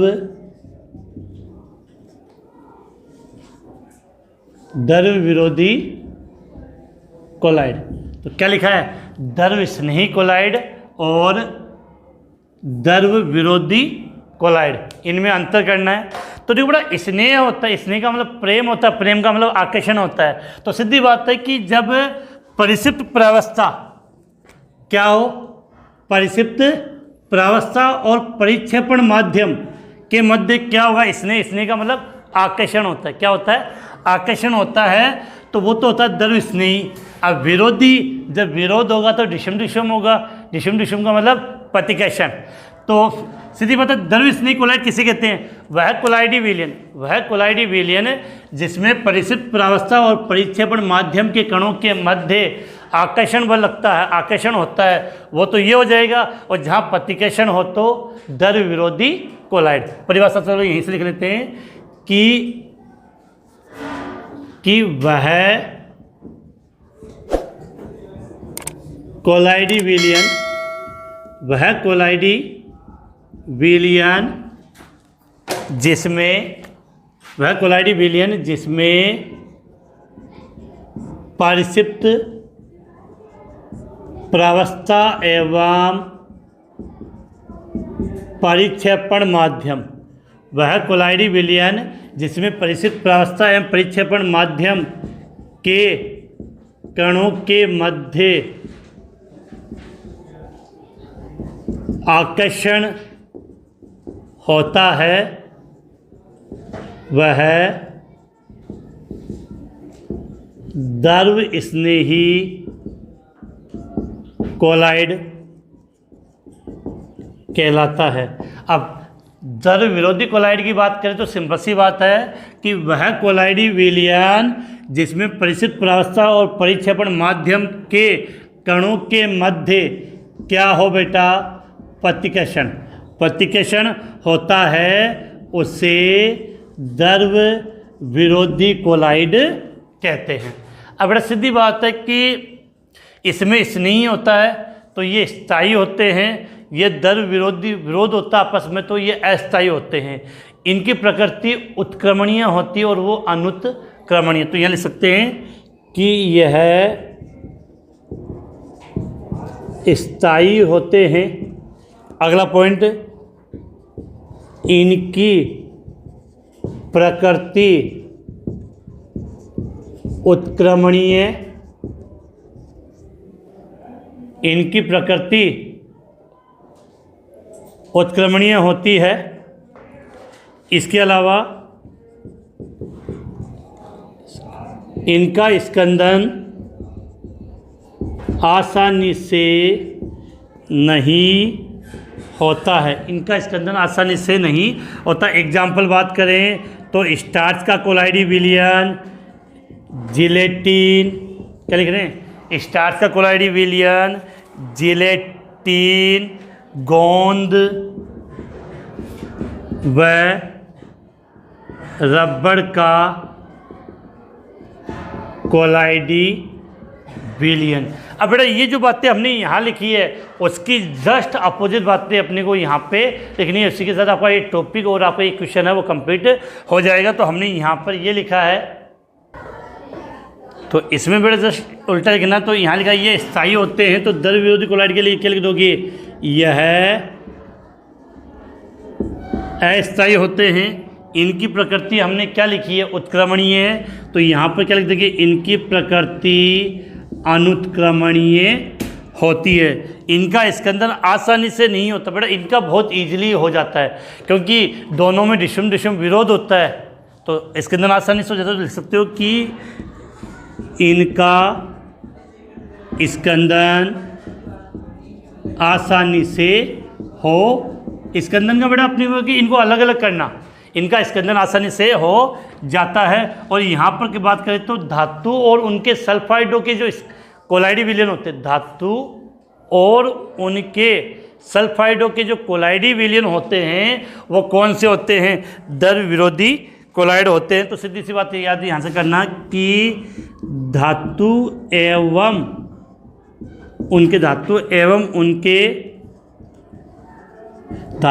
उनके सल्फाइडों के कोलाइडी विलयन किसका एग्जाम्पल हो गया आपका, द्रव्य विरोधी कोलाइड। तो बेटा बिल्कुल याद होने चाहिए क्योंकि पहले ही हमने मेन पॉइंट या शॉर्ट में पढ़ा है और इसको भी अगर हमने डिटेल से याद नहीं किया तो फिर अपनी व्यवस्था नहीं चलने वाली। तो एक बार मैं फिर से रिपीट कर दूँ, अच्छा है क्वेश्चन दोनों में अंतर वाला क्वेश्चन बहुत अच्छा पूछ लिया जाता है कि पहली बात तो परिक्षिप्त प्रावस्था और परिक्षेपण माध्यम में अन्योन्य क्रिया कि इनके मध्य किस प्रकार की क्रिया होती है, उसके आधार पर हमने कोलाइड को दो हिस्सों में डिवाइड किया। एक तो द्रव्य स्नेही कोलाइड और दूसरा प्रकार हमने क्या लिख दिया, द्रव्य विरोधी कोलाइड।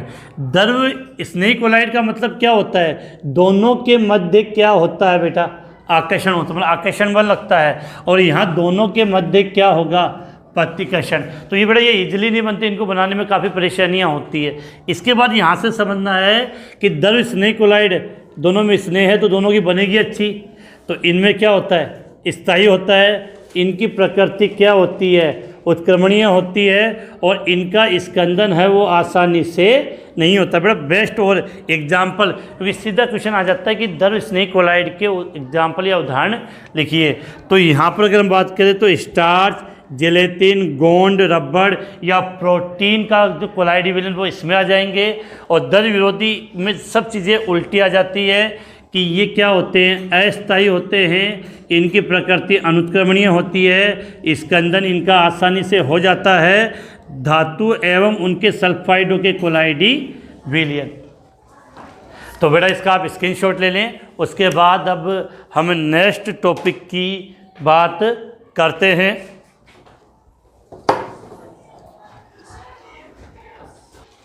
तो आपने स्क्रीनशॉट ले लिया होगा तो मिटा देते हैं अब इसको।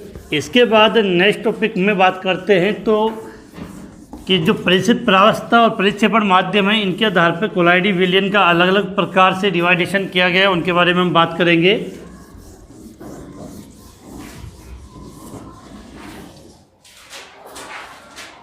तो बेटा आपने पढ़ा लास्ट में कि द्रव्य स्नेही और द्रव्य विरोधी कोलाइड में अंतर। तो ये अंतर तो था परिक्षिप्त प्रावस्था और परिक्षेपण माध्यम। परिक्षिप्त प्रावस्था और परिक्षेपण माध्यम के मध्य अन्योन्य क्रिया होती है आकर्षण और प्रतिकर्षण के आधार पर।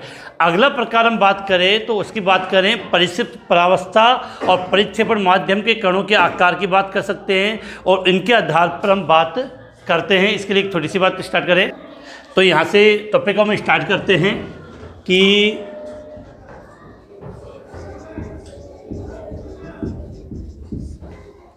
परिक्षिप्त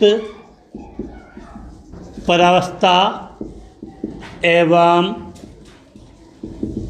परिक्षेपण माध्यम की, परिक्षिप्त प्रावस्था एवं परिक्षेपण माध्यम की भौतिक अवस्था के आधार पर, क्या लिखा है, परिक्षिप्त प्रावस्था और एवं परिक्षेपण माध्यम की भौतिक अवस्था के आधार पर हमने कोलाइडी विलयन के कितने प्रकार किए हैं, 8। अब यहाँ से आपको पढ़ने से पहले यहाँ से कुछ शब्द को आपको पकड़ना है। एक तो हम यहाँ लिखते हैं परिक्षिप्त प्रावस्था, एक मैंने दिया परिक्षिप्त प्रावस्था परिक्षेपण माध्यम, परिक्षिप्त प्रावस्था एवं परिक्षेपण।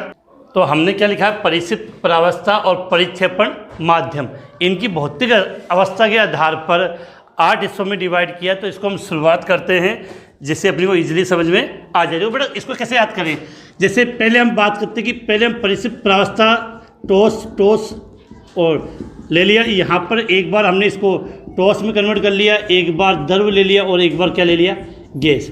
इसके बाद हम क्या ले लेते हैं, द्रव।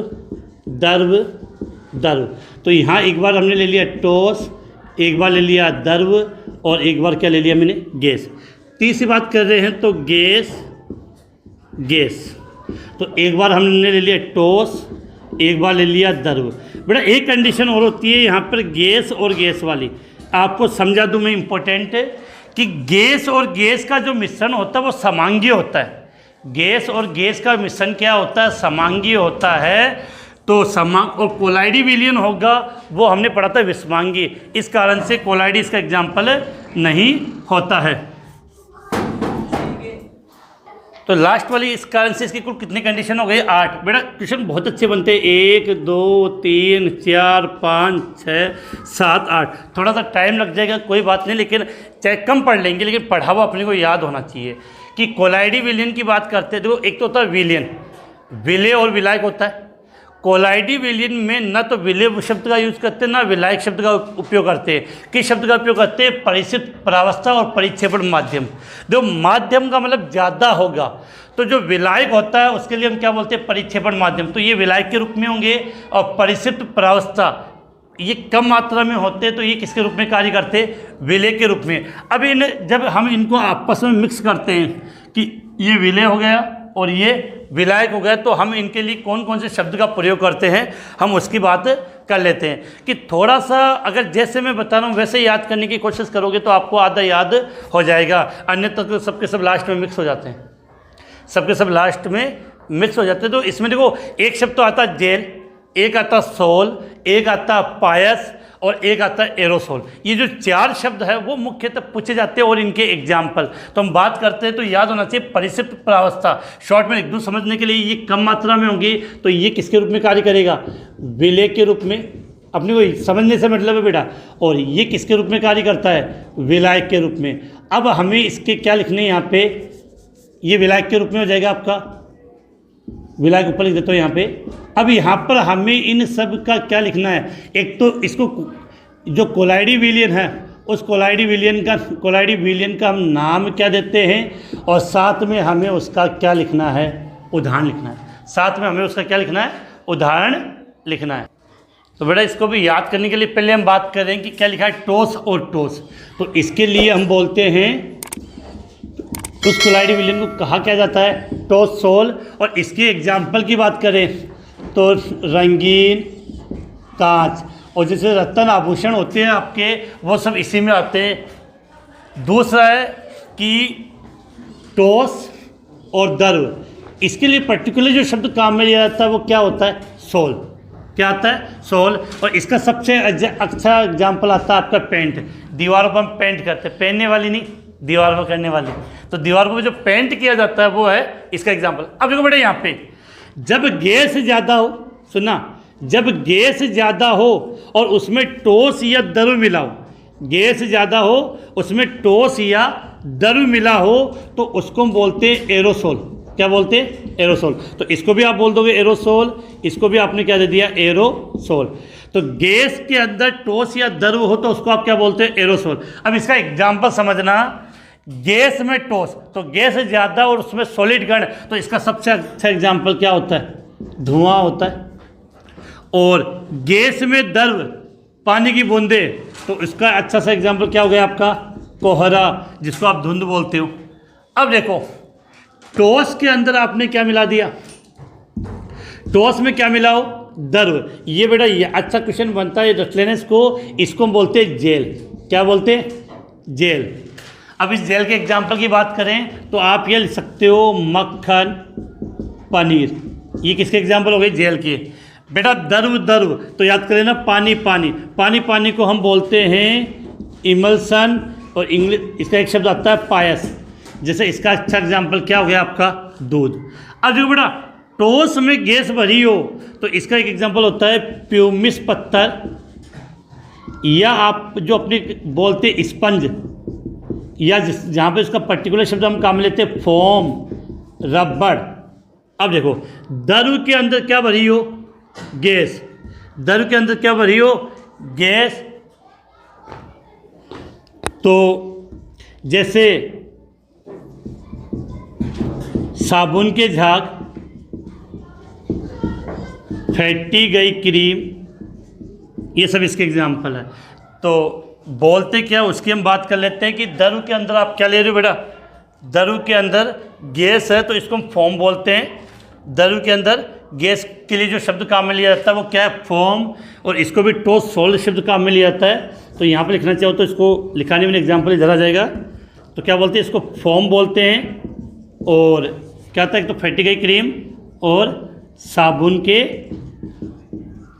झाग, इसके लिए शब्द प्रयोग होता है वो ठोस सॉल्ट का प्रयोग किया जाता है, फोम, रबड़। और यहाँ लिखना, चलो लिख लो प्यूमिस पत्थर। तो बेटा ये एग्जाम्पल आपको अच्छे तरीके से याद करने हैं। अब यहाँ से मैं समझा दूँ, इतने अगर आप याद करोगे तो आपको याद होंगे नहीं। इसको याद कैसे करोगे, दो तो ये यहाँ से आप याद कर सकते हो कि शब्द पकड़ो, जब गैस ज़्यादा हो, गैस ज़्यादा तो गैस में या तो हम मिलाएंगे ठोस या मिलाएंगे हम द्रव। तो गैस ज़्यादा होती है तो वहाँ शब्द क्या आएगा, एरोसोल को। तो अब इसका ठोस है तो एग्जाम्पल याद कर लिए धुआं, और द्रव ज़्यादा है तो क्या एग्जाम्पल हो गया, कोहरा। एक आप ये भी कर सकते हो कि द्रव द्रव अर्थात पानी पानी, वो है इमल्सन। इसका अच्छा एग्जाम्पल क्या हो गया आपका, दूध। इसके बाद सबसे अच्छा क्वेश्चन आता है किसका, जेल का।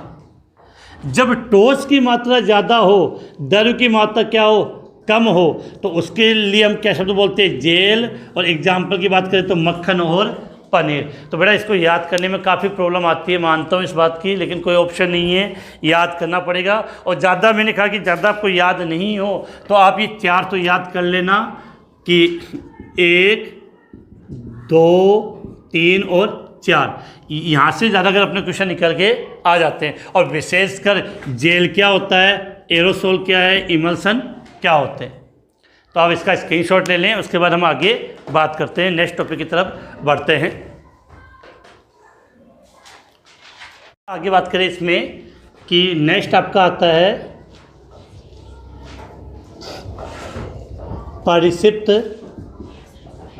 परिक्षिप्त प्रावस्था के कणों के आकार के आधार पर। परिक्षिप्त प्रावस्था के कणों के आकार के आधार पर इसका पहला एग्जाम्पल आता है बहुआण्विक कोलाइड। क्या लिखा बेटा, इसका पहला एग्जाम्पल हमने क्या लिखा है, बहुआण्विक कोलाइड।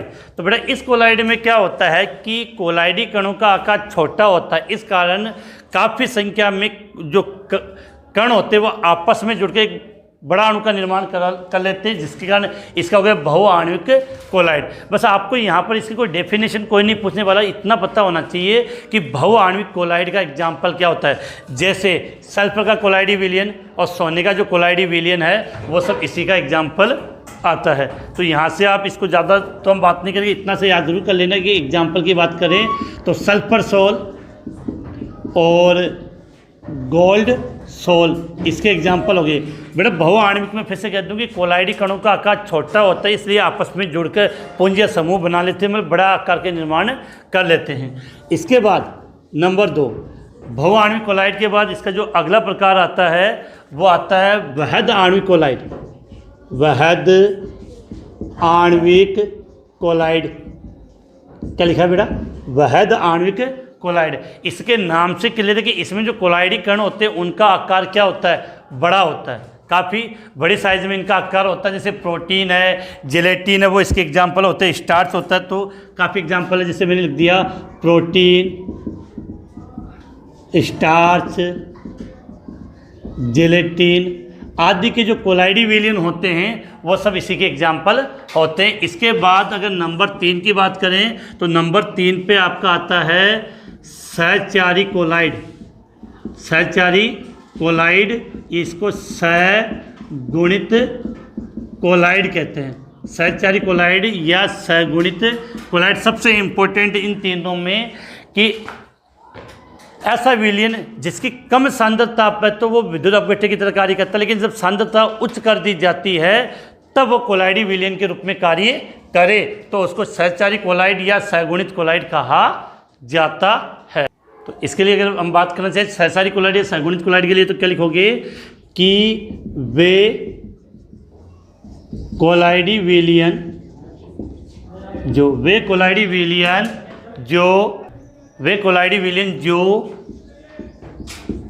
कम सांद्रता पर एक मिनट के लिए, वे कोलाइडी विलयन जो कम सांद्रता पर प्रबल विद्युत अपघट्य की तरह परंतु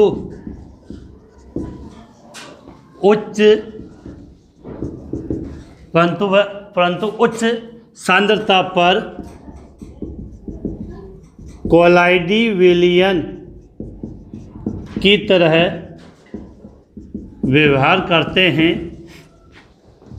उन्हें सहचारी या सहगुणित कोलाइड कहते हैं। इसमें कोलाइडी कण आपस में पुंजित का मतलब जुड़कर, पुंजित होकर मिसेल का निर्माण करते हैं। किसका निर्माण करते हैं? मिसेल का निर्माण करते हैं। बेटा अपने को ये सीखना कि ये मिसेल क्या होता है, इंपॉर्टेंट है, यहाँ से क्वेश्चन अच्छा बन जाता अपना। तो मिसेल क्या है, तो पहले आप इसका एक बार स्क्रीनशॉट ले लें, फिर इसको मिटा के फिर हम आगे बात करते। तो ये तो नॉर्मल बातें हमने लिखी थी, तो जल्दी से आप इसका स्क्रीनशॉट ले लेना। तो बेटा इसको नोट कर लेना। उसके बाद थोड़ी सी इनके बारे में बात कर लेते हैं कि अब देखो आगे बात करें तो यहाँ से जो अपना मेन पॉइंट आता है वो क्या होता है? मिसेल होता है। किसकी बात करें? मिसेल की बात कर लेते हैं। तो बेटा मिसेल से समझने के लिए बात कर लेते हैं कि कुछ शब्द अपने यहाँ काम में आएंगे। मिसेल कि एक तो आपको ये समझना है यहाँ पे कि मिसेल का निर्माण एक निश्चित ताप से अधिक ताप पे होता है। उस ताप को तो बोलते हैं क्रांतिक ताप, और एक निश्चित सांद्रता से उच्च सांद्रता पे इसका निर्माण होता है, उसको बोलते हैं क्रांतिक मिसेलीकरण या मिसेल। सांद्रता शॉर्ट में लिखते हैं CMC। तो ये लिख देते हैं कि मिसेल का निर्माण एक निश्चित ताप से अधिक ताप पर होता है, उसे क्रांतिक ताप तथा एक निश्चित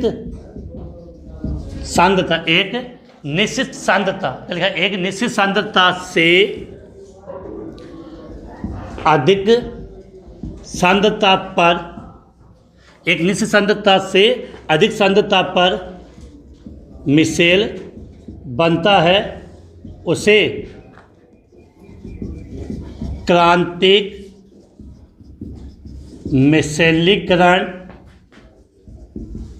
सांद्रता CMC कहते हैं। यहाँ एक विशेष बात आपको याद करनी है साबुन के लिए, क्योंकि मिसेल का निर्माण कहाँ होता है, साबुन और उनमें होता है। तो साबुन के लिए CMC का मान, क्वेश्चन आ सकता है ये बेटा, साबुन के लिए CMC का मान 10⁻³ मोल लीटर इनवर्स होता है। साबुन के लिए CMC का मान कितना होता है, 10⁻³ मोल लीटर होता है। फिर आगे लिख सकते हैं कि किसी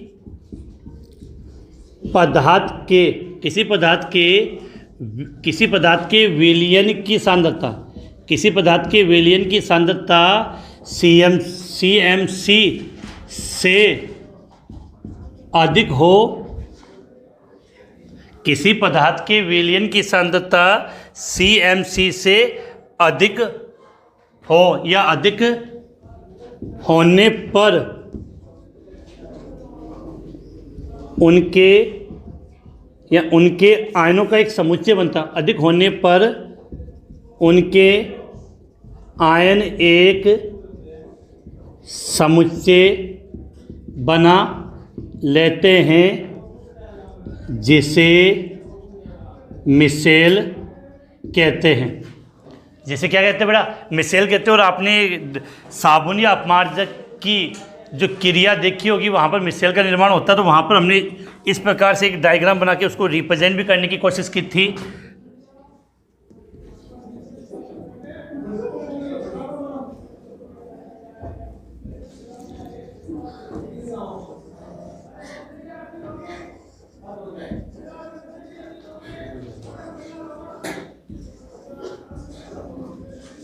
तो मिसेल का डायग्राम इस प्रकार से बनाया जाता है बेटा। तो इसका स्क्रीनशॉट ले लें जल्दी से, फिर हम आगे बढ़ें। तो ये तो थे नॉर्मल बातें कोलाइडी विलयन की। अब हम बात करेंगे कोलाइडी विलयन बनाने की विधियाँ, कि किन किन विधियों के माध्यम से किस किस प्रकार के जो कोलाइडी विलयन है वो बनाए जाते हैं, उनके बारे में बात करेंगे। तो जल्दी से आप इसका स्क्रीनशॉट ले लें, उसके बाद आगे बात करें।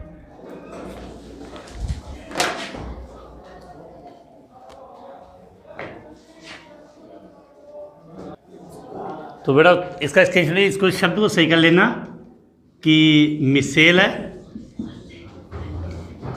तो अब आगे बात करें बेटा कि चैप्टर में सबसे बड़ी प्रॉब्लम ये है कि चैप्टर काफ़ी ज़्यादा थ्योरेटिकल है और ऐसे चैप्टर को ऑनलाइन क्लास में लिखाने में बहुत ज़्यादा प्रॉब्लम आती है। इसके बाद अगर हम बात करें कोलाइडी विलयन बनाने की विधियाँ, तो कोलाइडी विलयन बनाने के लिए एक तो आपने सुना कि द्रव-स्नेही कोलाइडी विलयन होता है। तो उसमें तो क्या होता है कि परिचित परावस्था और परिक्षेपण माध्यम के कणों में आकर्षण होता है, तो दोनों को मिलाते ही कोलाइडी विलयन बन जाता है।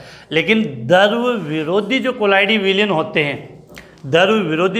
विलयन होते हैं उनमें प्रतिकर्षण होता है। तो उनको बनाने के लिए विशेष विधियों की आवश्यकता होती है। तो द्रव विरोधी जो कोलाइड बनाना है तो उसको बनाने के लिए विशेष विधियों की आवश्यकता होती है। तो उसमें फर्स्ट विधि तो अपने परिक्षेपण विधि की बात करते हैं, जिसमें हम 2 विधियां पढ़ेंगे। तो सबसे पहले हम यहाँ हेडिंग लिखते हैं कि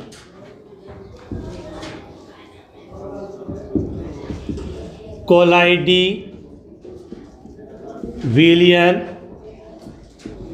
बनाने की विधियाँ। क्या लिखिए बेटा, कोलाइडी विलयन बनाने की विधियाँ। तो कोलाइडी विलयन बनाने की विधियों की हम बात करें तो मैंने पहले समझा दिया कि जो द्रव-स्नेही कोलाइडी विलयन है उनको बनाने में अपने कोई परेशानी नहीं है।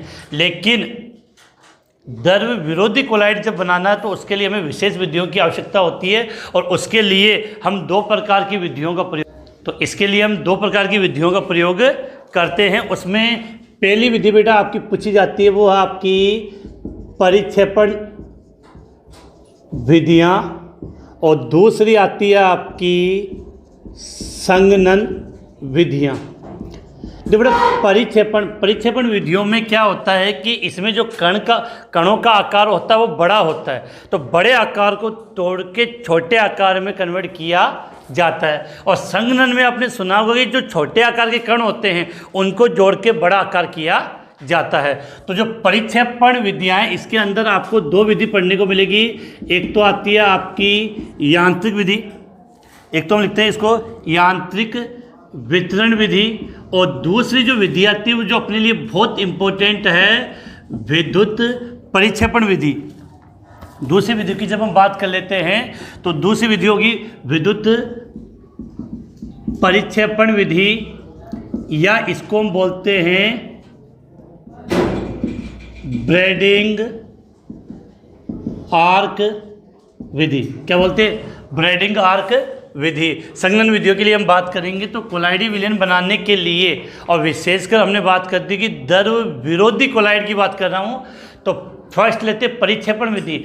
परिक्षेपण विधि में नाम से क्लियर होना चाहिए कि इसमें बड़े आकार के कणों को तोड़ के छोटे आकार के कणों में कन्वर्ट किया जाता है। उसमें पहली है यांत्रिक विधि या यांत्रिक वितरण विधि। बेटा, इसमें क्या होता है कि जैसे एक गोल टाइप में राउंडिंग चक्की होती है और वो घूमती रहती है, और उससे जैसे कण टकराते हैं तो टकरा के वो छोटी हो जाती है, इसकी स्पीड बहुत ज़्यादा तेज़ होती है। तो यहाँ तो कोई इतना ज़्यादा कन्फ्यूजन नहीं है। इसके द्वारा जैसे पेंट होता है, वोनिस होता है, पेंट वोनिस है, इस प्रकार के कोलाइडी विलयन बनाने के लिए इसका प्रयोग किया जाता है। इसके बाद हम बात कर रहे हैं, ये अपने लिए सबसे इंपॉर्टेंट है, विद्युत प्रक्षेपण विधि या ब्रेडिंग आर्क विधि। तो इसके लिए क्योंकि क्वेश्चन एग्जाम में पूछा गया, मैं पहले इसी के लिए बात कर लेता हूँ कि ब्रेडिंग आर्क विधि, सोना चांदी प्लेटिनम, इनके कोलाइडी विलयन इसी विधि के द्वारा बनाया जाता है। और एग्जाम में क्वेश्चन आया हुआ है, ब्रेडिंग आर्क विधि का नामांकित चित्र बनाइए। ब्रेडिंग आर्क विधि का नामांकित चित्र बनाइए। तो इसमें क्या होता है कि एक पात्र होता है, उस पात्र के अंदर जिस धातु का कोलाइडी विलयन बनाना होता है, उसमें लिक्विड जल के भरा होता है, और जिस धातु का आपको कोलाइडी विलयन बनाना होता है उसकी दो इलेक्ट्रोड की छड़ी इसके अंदर लगी होती है। और इन दोनों के मध्य जब हम चिंगारी उत्पन्न करते हैं, इन दोनों के मध्य हम क्या उत्पन्न करते हैं? चिंगारी उत्पन्न करते हैं। तो उस धातु के इलेक्ट्रोड की वाष्प बनती है, और वो जब वाष्प जब ठंडी हो जाती है तो आपको कोलाइडी विलयन प्राप्त हो जाता है। तो इम्पोर्टेंट क्वेश्चन है, विद्युत परिक्षेपण विधि या ब्रेडिंग आर्क विधि। तो इस प्रकार का तो इसका नामांकित ये डायग्राम होता है। और इसमें क्या किया जाता है कि यहाँ आर्क उत्पन्न करेंगे और इसके चारों ओर के वातावरण में यहाँ बर्फ़ लगा दी जाती है, जिससे क्या कि जो वाष्प बनती है वो जल्दी से ठंडी हो जाती है। तो इस बाकी का जो अपना इसके बाहर का जो एरिया है, यहाँ पर क्या भरी होती है? आपकी बर्फ़ लगी हुई होती है। विशेष बात आपको एक ही बात याद करनी है कि इसके द्वारा सोना, चांदी, तांबा, प्लेटिनम आदि के कोलाइडी विलयन किसके द्वारा बनाए जाते हैं? विद्युत परिक्षेपण विधि या ब्रेडिंग आर्क विधि।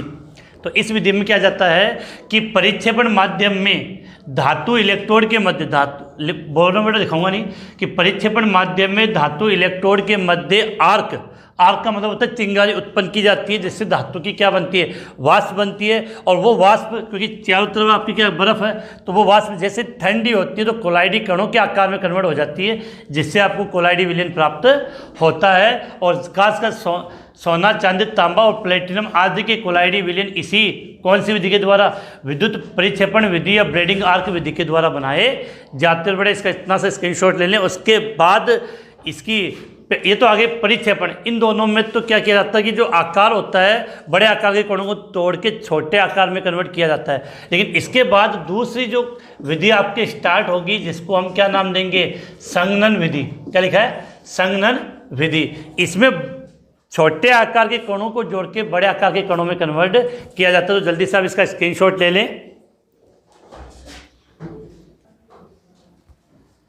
तो बेटा ये आपने नोट कर लिया। तो बाकी का जो इसका पोर्शन है वो हम कल की ऑनलाइन क्लास के माध्यम से कंप्लीट करेंगे, जिसमें इस चैप्टर की जो इम्पोर्टेंट क्वेश्चन है वो मैं आपको शेष करवा दूंगा। तो आज की क्लास अपने यही समाप्त करते हैं।